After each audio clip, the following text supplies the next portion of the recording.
Bonjour à tous, ravi de vous retrouver pour ce tout premier numéro des rendez-vous du mercredi.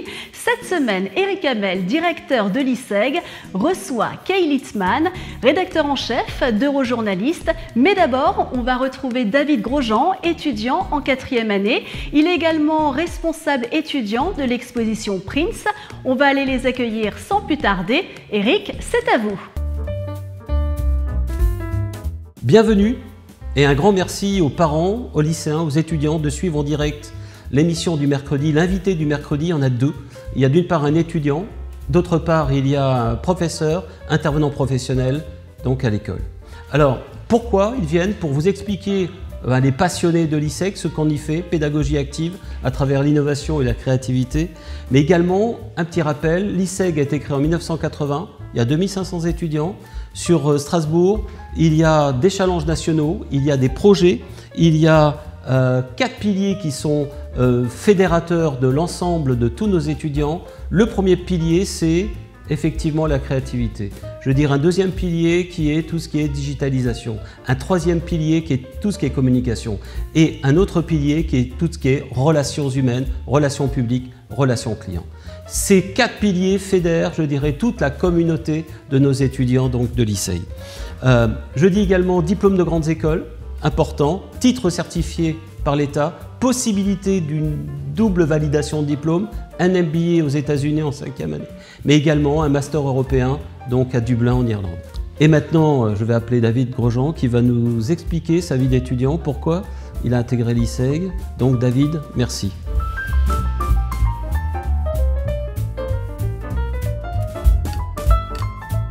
Enchanté, moi je suis David Grosjean. Ça fait déjà 4 ans que je suis à l'ISEG, je suis en 4e année. J'ai fait une spécialisation digitale parce que je pense que c'est un enjeu important pour ma carrière future. Moi j'ai fait beaucoup de stages dans l'opérationnel. L'ISEG m'a permis de faire 2 stages lors des carrières meetings, de rencontrer des professionnels de l'immobilier. J'ai fait un stage à Orpi et un stage aux Estudines européennes. L'ISEG me permet en ce moment d'organiser une grosse exposition Prince qui va commencer le 17 janvier 2021. C'est une exposition où j'ai pu être mise en relation avec le plus grand collectionneur européen d'objets Prince et on va être amené à exposer au sein du campus, dans l'école, des CD, des guitares, des collectibles et même des tenues de Prince. Alors afin de respecter, je dirais, la distance imposée à cause du Covid, donc nous avons les 2 mètres, et je voulais poser une question à David, donc à travers cette exposition Prince, je crois qu'il y a un événement dans l'événement. Il n'y a pas pour les amateurs de guitare quelque chose d'assez fantastique? Alors ce qui est assez exceptionnel, c'est qu'on a une guitare, enfin on a plusieurs guitares, mais on a une qui sort directement des usines qui a été destinée après aux musiciens de Prince. Cette guitare, en fait, les élèves peuvent jouer dessus. Et je vous avoue que quand vous touchez une guitare d'un tel musicien qu'a été Prince, il se passe quelque chose. On est dans le mystique, dans l'émotionnel. Et ça, c'est vraiment une chance de dingue. Et tous les élèves pourront toucher cette guitare. Si vous aviez une phrase pour résumer vos études à l'ISEG, quelle serait cette phrase, David? Efficacité. Efficacité. On va terminer sur l'adjectif de David. Merci. Et maintenant, j'attends avec grand plaisir Kay Littman qui va venir vous parler 1 de son métier, 2 de sa passion qui est le journalisme et 3 de la convention de partenariat qu'on a passée ensemble. Kay. Merci beaucoup. Donc, je me présente, Kay Littman, je suis rédacteur en chef d'Eurojournaliste EU, un quotidien franco-allemand et européen qui existe depuis 13 ans et qui depuis cette année a ses locaux de rédaction ici même à l'ISEG. Je fais quelques autres activités journalistiques comme une présence quotidienne sur Radio France Bleu Alsace dans la matinale.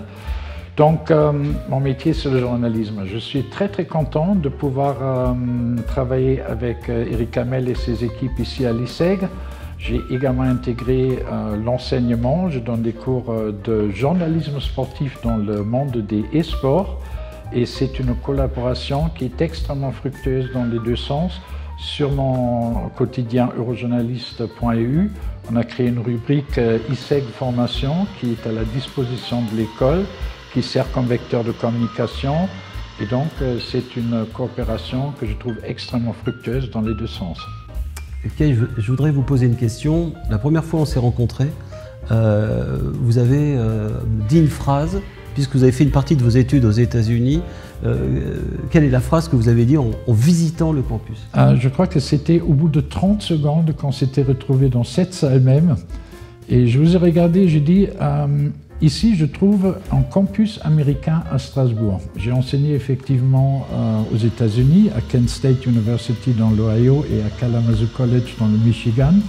Et j'ai retrouvé le même esprit, une structure d'enseignement qui est totalement axée sur les besoins des étudiants, qui leur offre toutes les possibilités et qui s'occupe également de la vie des étudiants après les études, en les plaçant dans des entreprises, en ouvrant des portes dans le monde économique. Et ça, c'est un esprit que j'ai retrouvé pas ailleurs en Europe, mais aux États-Unis. Merci Kay. Dernière question, si tu avais un adjectif pour qualifier l'ISEC de Strasbourg, ce serait lequel? Je dirais presque futuriste, parce qu'on sait que l'enseignement en Europe est relativement traditionnel, voire presque classique. Ici, je trouve une modernité énorme. Je prends déjà les cours que moi je donne sur un sujet. Je ne sais même pas s'il y a d'autres universités en Europe qui enseignent exactement cette spécialité. Le journalisme sportif dans le monde des sports, c'est quelque chose qui vient de sortir. C'est même pas encore une science. Et déjà ici, on travaille de manière scientifique sur ce sujet-là, et je le vois aux réactions des étudiants, ils sont très contents, comme moi. Merci Kay. Alors, si vous voulez joindre ou contacter M. Kay Littman ou bien David Grosjean, pas de souci, il suffit de nous envoyer d'une part un message sur la boîte mail de l'école et on pourra vous mettre en relation et en contact. Merci beaucoup.